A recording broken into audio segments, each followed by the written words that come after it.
The following cartoon contains graphic violence, strong language, sexual themes, flashing lights, as well as rampant demon horniness.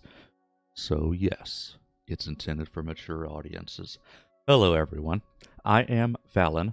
I am going to be continuing my reaction to Helluva Boss. I'm now on season 2. First off, thank you very much to those who have left some very informative comments. I had missed a lot of the references. And sometimes when I'm watching things like this, I see some silly things and silly scenes and think that, oh yeah, it's just very humorous. But missing some references to other works and other aspects of the lore that I had missed. So from this point, I'm going to try to pay a lot more attention, especially after a very strong ending to season 1. That now going into season 2, I'm expecting things to expand even further. So for those unfamiliar with me, I do go through straight through. I do not pause throughout. Some reactors will stop and pause every 5 seconds and then even miss things because you're just keep pausing. I will go all the way through, especially if we're talking about it's a 23-minute video. If it's longer, maybe cut up in pieces, but 23 to 30 minutes or so, I'll just go straight through. And then at the end, I will go back and recap. I'll go back and maybe rewatch some scenes, and I'll talk in a bit more detail about what I took from this whole thing, right? How I interpret the character's actions, and then sometimes at the beginning of the next video, I'll talk a little bit more about having stepped back and thought a bit more about what had happened, and maybe have some additional thoughts, such as now, not necessarily a ton to add, but just kind of expanding on the end of episodes 7, the finale, and episode 8. That really was kind of an extension of the finale. It was like a finale part B, basically. Going into season 2 now, how we've learned a lot more about Blitz, and he's a very rough around the edges individual, but there's definitely a lot more going on. He's got a past, he's got a history, and he's got things that he's got regrets. I'll just say that he's got regrets, and it's not been shared with the audience exactly what had happened, but he's definitely going through it with public humiliation and unsure of what he wants. And then Luna also, we learned a bit more about her personality, where seemed like just like a side character at first, but now she's really expanded out to be a really interesting character, So now going into season 2, I'm very interested to see how we evolve on that. So I'd also do stream on Twitch. If you'd like to find me on Twitch, pop in and say hi. It'd be great. If you can't or don't want to, that's okay. No judgment. I do also post all my VODs over to YouTube. I also edit my own clips. You can find them in a short section here on YouTube. I also post them to Instagram, and sometimes I will post them as a form of advertisement. Not everything, but kind of a form of advertisement for, say, an upcoming stream on Twitter, Blue Sky. Like, for example, if I'm continuing a game, I'll sometimes post a clip from the previous stream, kind of as a form of advertisement. And I do reflect the energy level of the games typically. So in a more action-centric game, I will be more of a gremlin, whereas in a more calm, relaxed game, I'll be less gremlin-y, more chill. So variety of ways to absorb my content, and of course, if you like this, if you find this entertaining, please hit that like and subscribe if you haven't already. It goes a long way to helping me grow as a content creator, helping my channels grow, and adding to my exposure. It adds to the algorithm, etc., etc. Now, without further ado, I know why everybody's here. Everybody's just so excited. Everybody's so excited. I am too. Helluva Boss, Season 2, Episode 1, The Circus. What you got for me?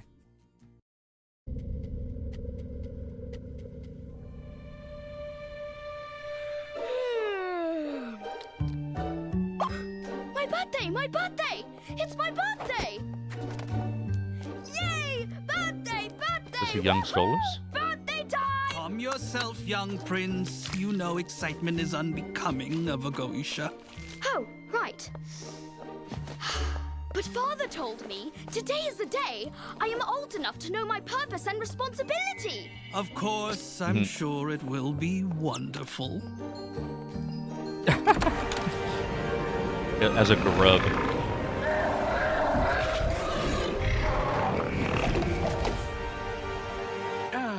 There is my little, which son is this one? There's so fucking many. Stolis, your highness. Stolis! Yes! right. That's the one. The owl boy. Well, my little one, it is finally your day of becoming a true part of the Goisha family. How good for you. Are you ready to know what you will be meant to do to serve hell? Yes, Father. You will be entrusted with the study of the earth skies, the stars, the prophecies they hold, all that stuff. Isn't that fun? All that you stuff. will begin the studies of your grimoire, which will grant you access to the mortal realm to study and observe, and you will grow to be a mighty prince of hell with your own legions to lead and pass on your knowledge to. I will do my best, Father.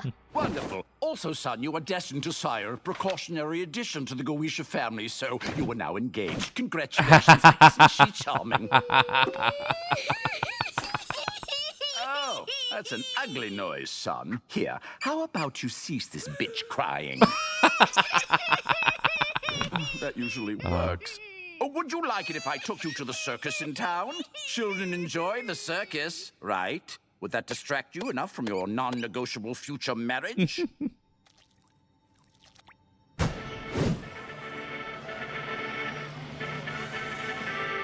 Is there a spot that's close to the front, but also far enough that I don't have to smell the pool?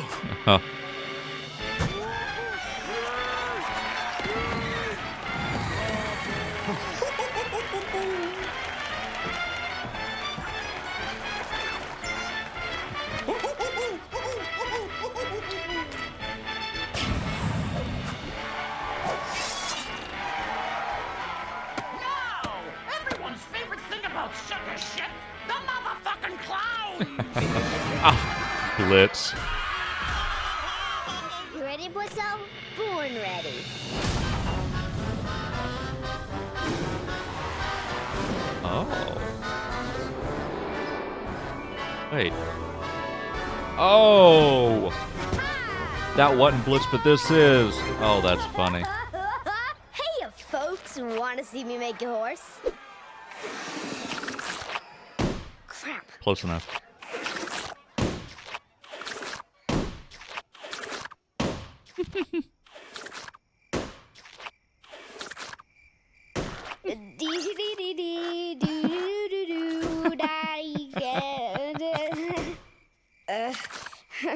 With those two twins with half a horn each?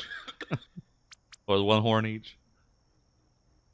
Well, it was a horse, but then it ate too much sugar and its legs stopped working, so I had to amputate.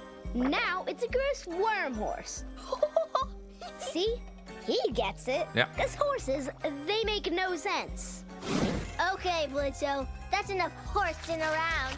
Hey, everybody, look at this. It's Banana Pudding the Clown Horsey.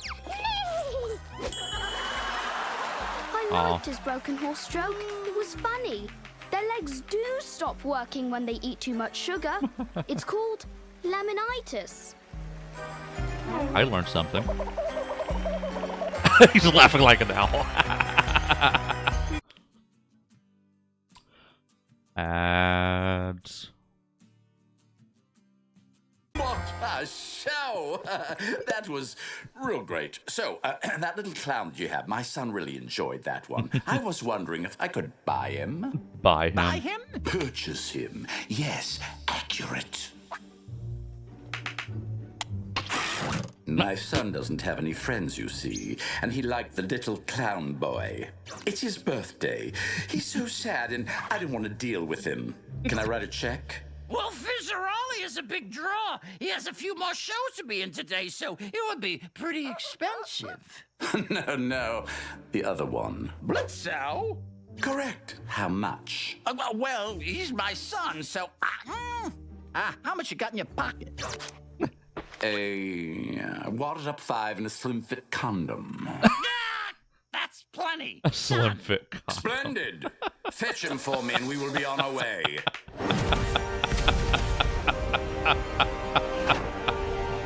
I'm Banana Pudding, and I like to dance. I am Warm Horse, and I am sad. Why are you sad, Warm Horse? Because I have no legs. Oh, well, that's okay. I lost my legs in the war. Which war? The war? The war. Yes. The war. The Great Pirate War. The pirate war. No pirates. The Great Pirate War! If you keep talking about pirates, I will punch you. I fought bravely, but I could not run fast enough. They took my legs. There was blood everywhere. Oh no, ew, no blood. Blood's disgusting. No, it's cool. Well, Banana Pudding is here to save the day. With his magical feet he dances around with. He will dance all over Warm Horse to make him feel better. And then... there'll be more... Oh no, blood. Blitzø, that's so gross. Stop. Boy, I got a job for you. You are gonna spend the day with one of the Goetia princes. Ew, why? Because money. Now listen Because carefully. money. $5 You are being and a bought condom. out to be his playmate, but I want you to steal as much from those rich fuckers as you possibly can. Deal? But if I get caught? Don't you want your family to be able to buy a bigger tent? Better food? Don't you want to be able to help me and your mama out? Of course I want to help Mama. Then you gotta do this. Everything those rich fucks have will be worth a fortune. But if I'm caught, I'm scared, Dad. There are scarier things, aren't there, son? But... Yes, Papa.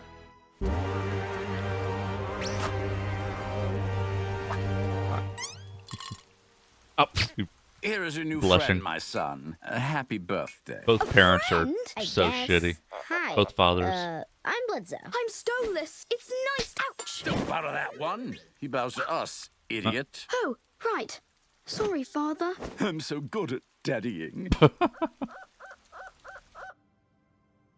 This is my book on the difference between frogs and toads. There's a lot of differences. Huh? And this is my book There on are. plants and herbs. Did you know plants can hear you? Plants are boring. This is all boring stuff. Oh, Plants are kind of cool. I'm sorry. I've never had a friend to share my books with. You know it would be fun? A game. Let's play Treasure Hunt. Oh. What's that? It's where we pretend we are pirates and we No go pirates. around the house collecting all the nicest things, and then we throw them out the window. We throw them out the window. Yeah. Yes. Yes. When did pirates throw things out windows? Since like the dawn of time. Come on. Yeah. Pirates are always throwing He's not stuff wrong. out windows. I don't think they had windows. What? Did your book say that? Yes, actually. Several. Well, in this game, we're throwing them out the window because it's fun. Well, that's an odd game. Is this an imp game? Sure. Yeah. Why not? Well, Yeah. if it's what you want to play, Let's do it. Yeah. Come on, come on. Keep up.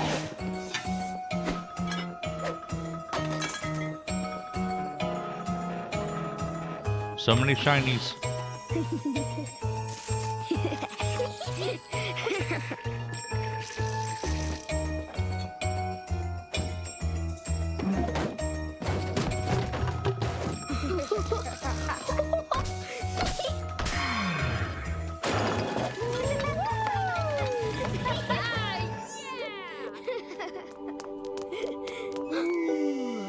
Ooh.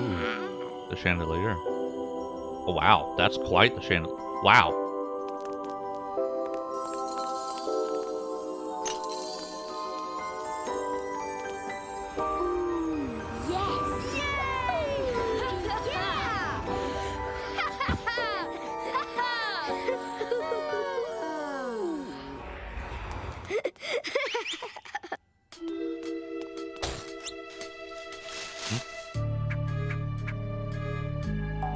Boing, boing. Blitzø! Over here!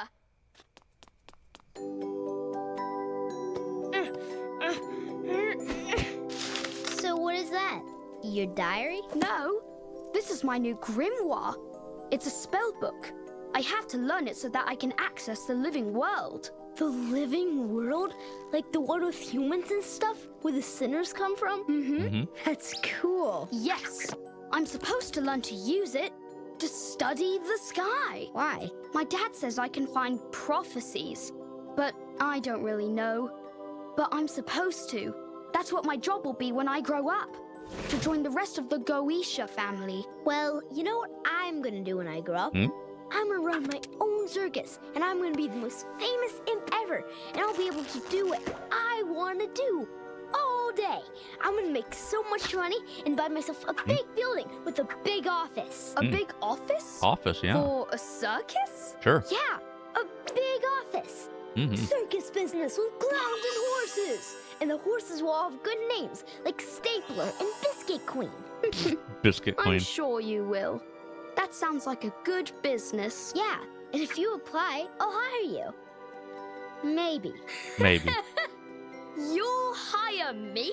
Yeah, if I feel like it. Well, I hope I qualify. You'd be a good boss. You say that with sarcasm, but I totes would. Totes would.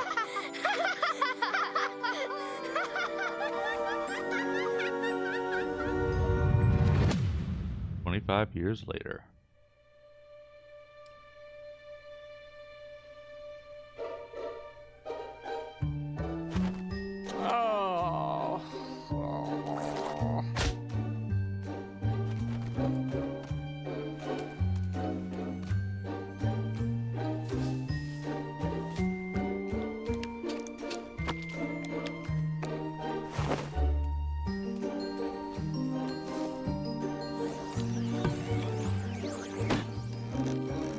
Okay, and here's where he's starting to want to start his business.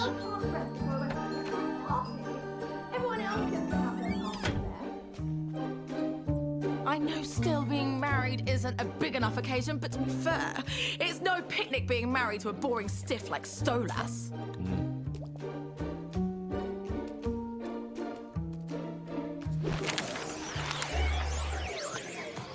Stella, what in hell is this? Ugh, Stolas, you know I like throwing parties. Plus, it's true, so you can come if you want.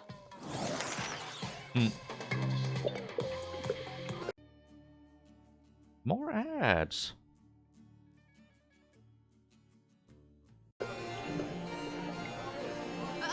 Killing my groove. No, Stolas is terrible in bed. Oh, I jeez. swear to fuck, he just lays there staring at the wall and I have to do everything. It's embarrassing. I'm glad one egg fell out of me so I could stop pretending to want to fuck his scrawny twig ass.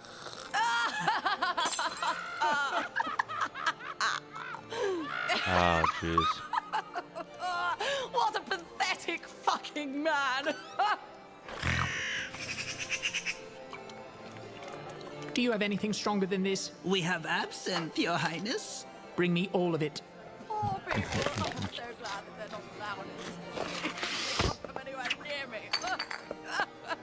Who in the comments has had absinthe before? Stolis, sir! I'm fine. We caught this nasty imp trying to sneak into your chambers. What should we do with him? Into my chambers, really? Oh, well, that is concerning. Concerning, yeah. Leave him to me. I will handle him accordingly. Oh, ho, ho, ho. Follow me, imp. He's blushing.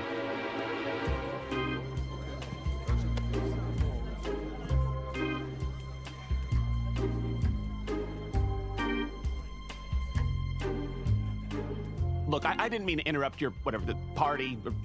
I was just trying to... Don't bother with excuses. I know why you were here. You do?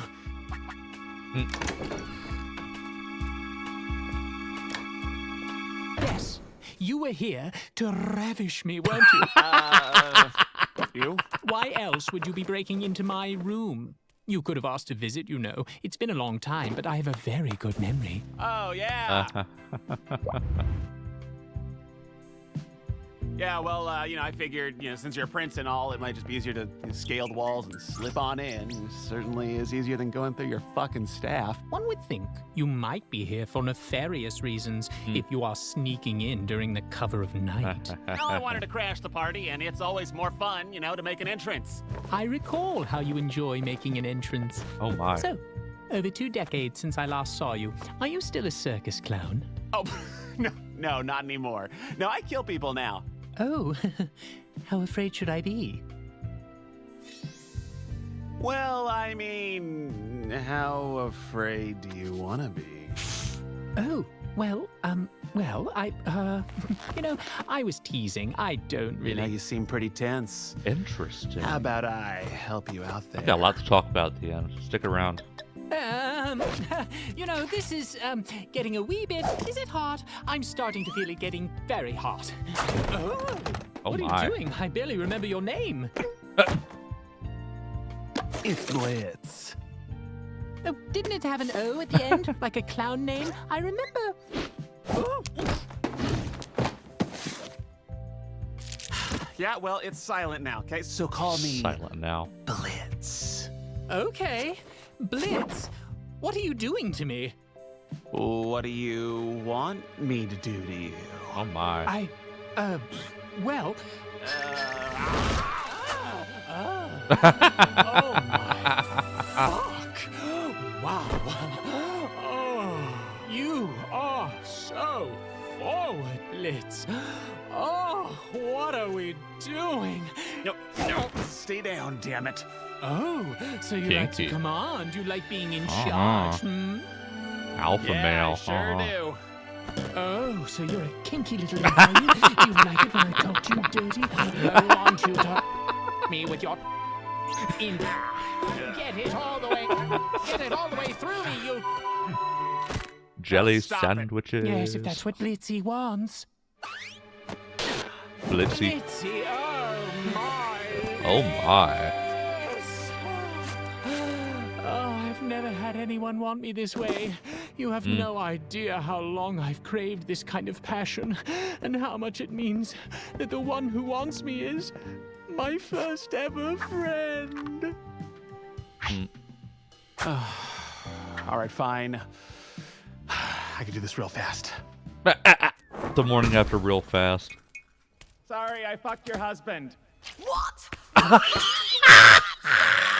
That was the sound of a fucking divorce. Holy fuck. Holy fuck. So much to talk about.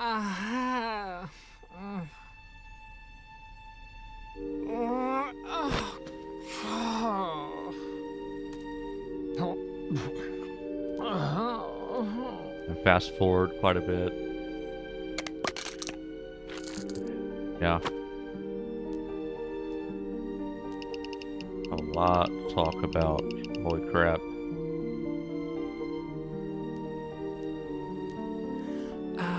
Oh, what's on?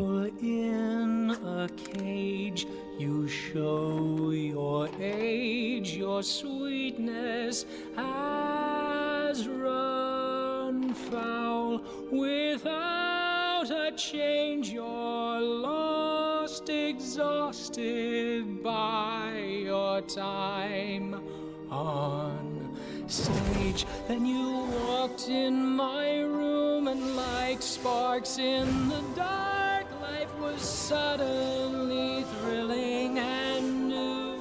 What's between you and I? Just a comfortable lie. I'm the fool who believes when you look in my eyes, Prince, all alone upon your throne.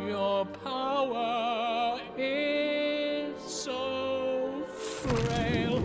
You raise your voice, you have no choice inside your gilded jail.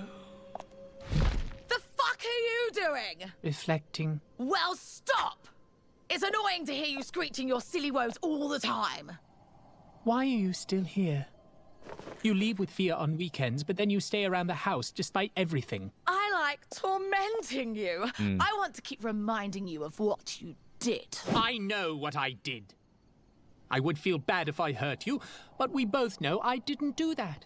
You and I were arranged for one reason, to birth a precautionary heir to the Goetia family. Nothing more. I tried so many years to make it comfortable for us, to have this family, but it was never enough. The only reason I have endured your constant insults and cruelty was for that girl to have a normal life. I cannot do this anymore. I want you out, now. What do you mean, out? I mean out! Out of this palace, out of my life. We are getting the divorce. How dare you? What do you think the rest of the Goetia family will think? And I don't care what your arrogant brother thinks. And the only thing the Goetia family wanted from our marriage is already 17, so it's over. I'm done. Fine. I have no desire to stay in the place of a traitorous embarrassment. You have fallen from what little grace you had, and I know you'll pay for it.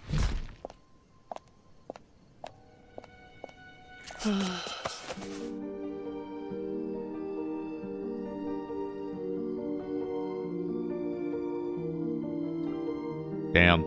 All right. Gotta talk about it. Gotta talk about it. All right, first of all, Stolis. So, this is, obviously a continuation from the storyline that that hit a major milestone in episode 7, the finale, where it made it clear that Stolis and Blitz, what's going on with both of them is very complicated. And while we still don't have a ton of exposition on Blitz and exactly what he gave up, because this is all from Stolis' perspective, but so Stolis met Blitz when his father bought him as a friend and used him to steal from Stolis' father and family. Meanwhile, one thing that I thought was really interesting, right at the very beginning over here, where this interaction over here, where Stolis is so excited to, get something from his father. And first of all, the father didn't remember his name. Father didn't remember his name. And hands him the grimoire. And as he's explaining the job, it's what I got from it was it was very blah blah blah, like, oh yeah, here, take this grimoire, go to the human world, study the cosmos, blah blah blah, unimportant mumbo jumbo. It's like, you have our name, you need some kind of a fancy title, even if it's meaningless. So as far as the father's concerned, the whole thing's meaningless. It's meaningless. It's a son that he doesn't care about at all, but he needs some kind of title. So that's what this is. Just, it's honorary title, and it really means nothing. So, he gets that. And, this whole interaction with Blitz. Blitz and his family is very interesting because as a kid, he had no issues with blood or anything, whereas his brother, and yes, I'm paying attention to the horns. Thank you very much. There was a comment that the style of the horns designates whether they're born male or female. I did not catch that. So, yeah, so it's brother, obviously. And his brother is a better entertainer, but is afraid of blood. But meanwhile, the father wants Blitzø, he's Blitzø this time, to steal for him. He's like, well, yeah, I'll happily kill people. I like blood, but I'm not going to steal. That would be wrong. so basically strong-armed into that. And you know how kids are. They're very moldable. Like, oh, I'm not going to steal. And Dad's like, but you have to. It's for the family. And he's like, oh, okay, I will.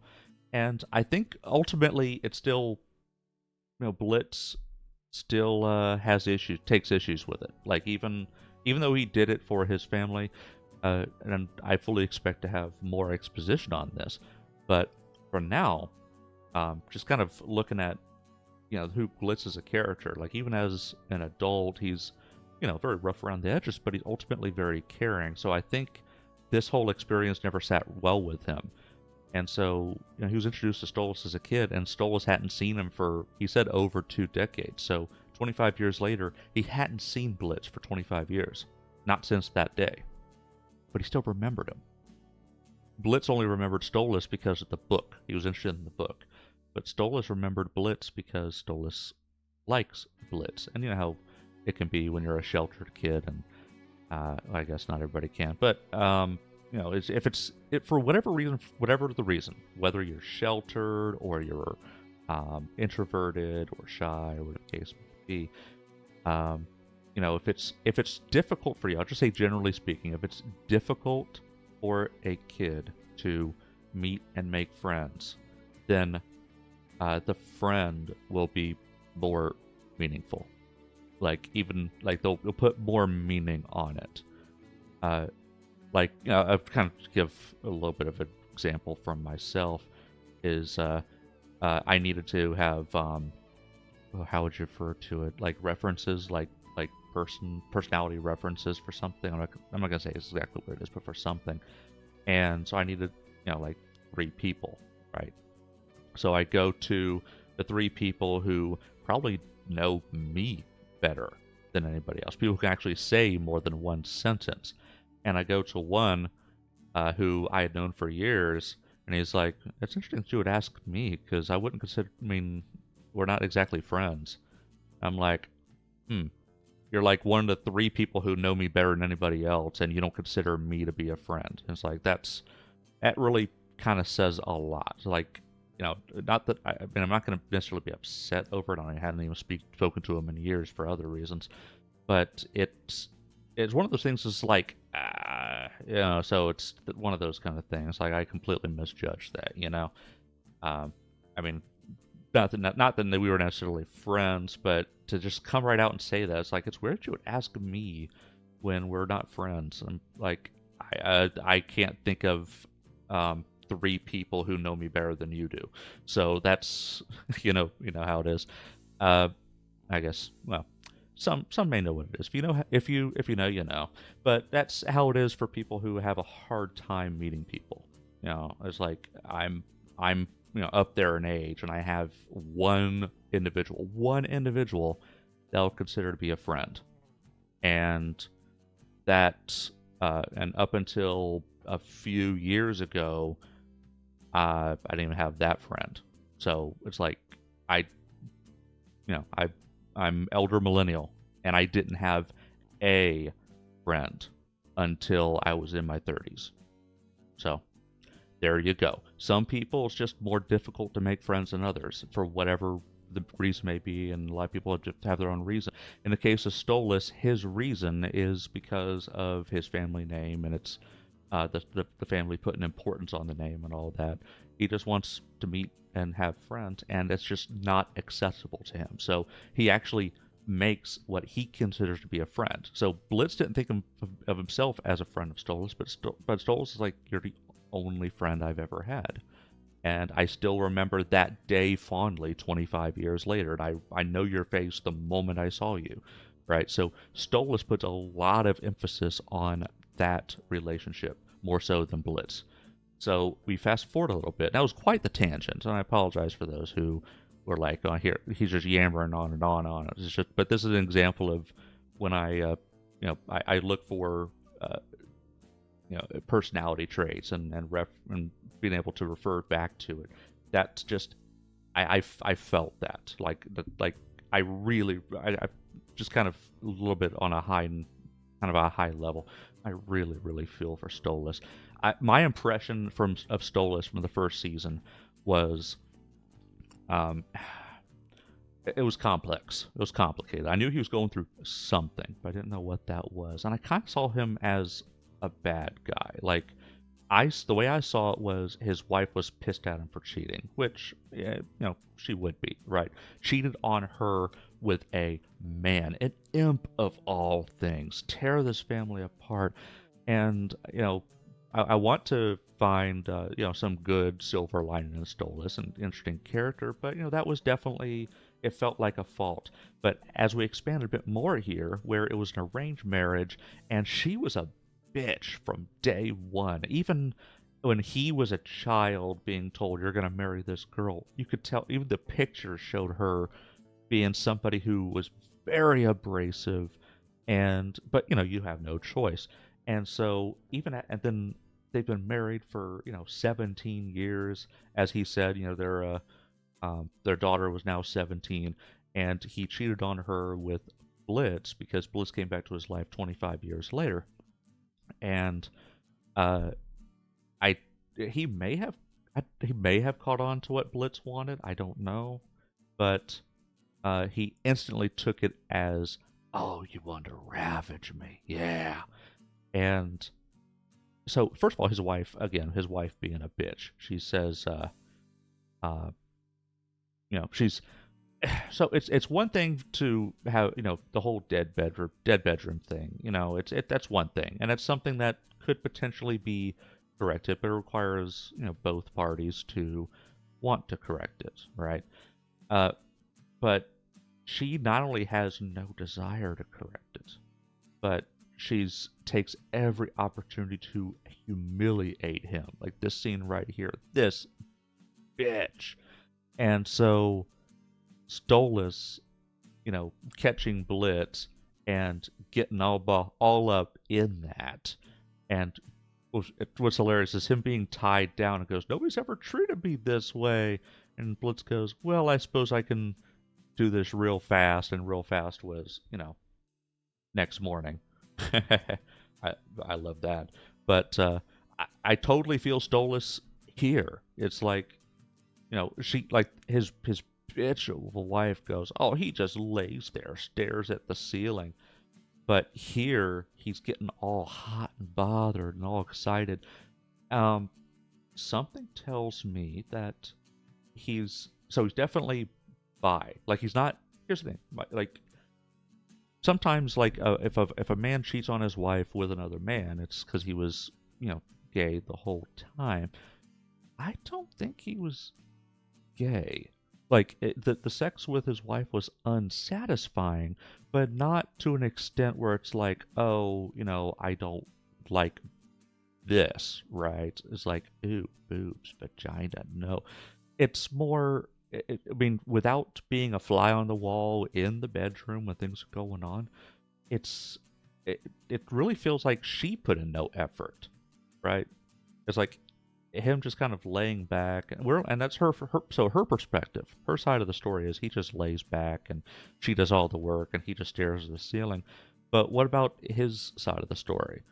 What if it's just going through the motions because, he tries to communicate and she just tells him to shut up, right? It's like he's like, I like certain things, and she just refused to do it. He's like, well, I want to satisfy you, and she's like, well, you're not. And he's like, well, communication goes both ways. You can't expect your partner to know what you want. And again, without being a fly on the wall, without seeing them go at it, I don't know who's really at fault, if anybody is at fault, or if both are at fault. I mean, communication is a two-way street, and it does require, a bit of, coming and going. But if she,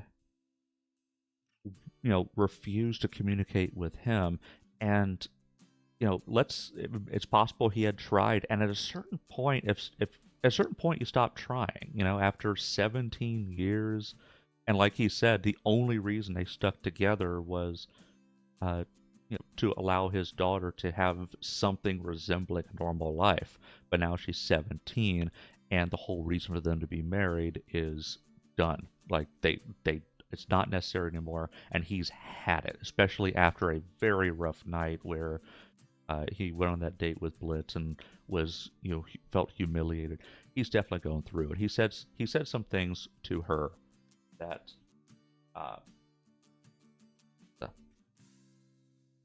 he said some things to her that I know he wouldn't normally say, and he probably doesn't. He probably would not say, "Oh, I wish I didn't say that." It's just not something he would normally say. Just get a little bit more. It's like, I've had it. You snap and you say what you really feel. You say what you wanted to say for years, and he probably felt better after saying it. It's sort, and not better as in like I'm happy, but better as in like, after you've drank a lot and then you throw up. It's like, oh, I feel better. Not good, but better, right? You got the poison out of you. You got that toxicity out of you. You feel better now. So he's just like, you know what? Get the fuck out of my life. Get the fuck out of my house. We're done. And he's had no shame from it. But at the end of episode 7, I think what Breezy was really going through, especially in this portion here, he's, where he's really going through it is not even at the humiliation. If Blitz were to still be with him, but it's the fact that he feels like he's been also kind of rejected by Blitz. So it's like, kind of at the same time, I think what's swirling in his head is, why did I give up my life for this? On the one hand, he feels like it was the right thing to do, right? It's like, this, I'm done. This is a good enough excuse to break it off. We're done. But now he's feeling more alone, even more alone than he did before. Even having to overhear his bitch of a wife complain about him on the phone. Like, she actually was it just my imagination, or did she speak louder when bad-mouthing him when she knew he was in earshot? Like, she wanted him to hear it. Yeah. I mean, I totally feel Stolis here. But yeah, it's, and I am hoping for more of an exposition on now Blitz's backstory as well. Because, but anyway, back to, Stolis is like, so Stolis being tied down blindfolded like this, if his wife, I didn't catch her name, if she had done that with him, things might have been a lot different. And also, so one thing that I was always uncertain about, I kind of wanted to mention this and it kind of slipped my mind, so I'm going to say it now. At the very beginning, at the episode 1, where so Blitz has the grimoire and he's able to go back in time to go back to the human world and go kill people, come back. And Stolis allowed it and goes, well, since I'm allowing you to do this, how about you, just once a month, So that's, so I was wondering, it's like, where did all that come from? Did Stolis approach him and go, oh, here's the grimoire, you can go use this. And then after you start using it, go, oh, by the way, no, it was actually Blitz ravaged him and gave him the best night of his life and ran off with the grimoire. And Stolis didn't pitch a fuss about it. He just used that as a little bit of leverage. Going, oh, hey, by the way, that grimoire of mine, yeah, I'm actually going to need that back, but I'll continue to let you use it. I'm not going to pitch a fuss, and I'm going to let you use it. I just need it back, once a month, and you come upstairs with me and we'll get weird. Yeah. So it's really interesting how it was actually, even though Stolis didn't exactly argue it, it was actually Blitz that was the aggressor there. So really, really interesting. But yeah, that bitch. Absolute bitch. Like, no matter how you feel about Stolis, cheating on her, breaking up the family and all that stuff, can you really blame him? Like, that's a genuine question. Can you really blame him for that? Like, this is what he experienced at home. it's like in the immortal words of Ron Weiss, like, I'm very loyal, but, you know, if you don't pet me every so often, it's difficult to keep me under the porch. You know, I'll be a loyal dog, but if you don't pet me, it's hard to keep me under the porch. And, you know, not only did she not, she just, it constant abuse, just emotional, verbal abuse. I do not blame Stolis whatsoever for his actions. For whatsoever. It's just, he was put in a situation where he was going to break. It was just a matter of time. And what it exactly was going to look like was uncertain, but, you know, it just, he snapped. And this was right, this literally, that whole thing with, that whole sexcapade with Blitz was right after, you know, right after here. She was bad-mouthing him, going like, oh, sex with him's terrible, he's such a pathetic man. The sexcapade with Blitz was immediately after this. I do not blame Stolis for that whatsoever. And one more question I had over here, where it's like, do you have anything stronger? We got absinthe. Bring that to me. Has anybody ever had absinthe? If for those who haven't, it's interesting. It's I have to admit, it's not really my cup of tea for like regular drinking. You may hear people say, "Oh, it tastes like oh shoot, what's that stuff? Licorice." Tastes like licorice, kind of. It's made from anise, which is a relative of licorice, so it does have a similar flavor. Side by side, it's not exactly the same, but it's similar. But for all intents and purposes, you know, it's basically the same thing. So it's a very similar experience. So if you don't like licorice, you're not really going to care for absinthe. That is reality, at least as a drink. But that being said, do consider adding an absinthe rinse. I have a cheap bottle of absinthe, and I put a little spritz bottle, and I'll do a couple of spritzes at like the bottom of the glass, and that just a hint. Just that little hint adds a little depth to the cocktail. Just something to consider. Like, I don't want the drink to taste like licorice or anise, but it adds a little something, makes it interesting. So anybody who has or had their own experience, you know, feel differently, feel the same, yeah. But you know, put that in the comments, and we can have a little chat about that if you'd like to chat about that. In any case, I think I've talked this episode to death. If you like this reaction, like this kind of content, like this exposition, now please like and subscribe if you haven't already. If you have any inclination to find me on Twitch, that'd be great. I'd love a visit and love you to say hi. If not, that's okay. No requirements, no expectations. I do also you know, post all my VODs to Twitch, from Twitch to YouTube. I edit my own clips. They're in a shorts category. I also post it on Instagram. My schedule for streaming can be found, of course, on the Twitch calendar and on the Instagram story. And I post updates to Twitter and Blue Sky. Thank you for watching. I'll see you next time.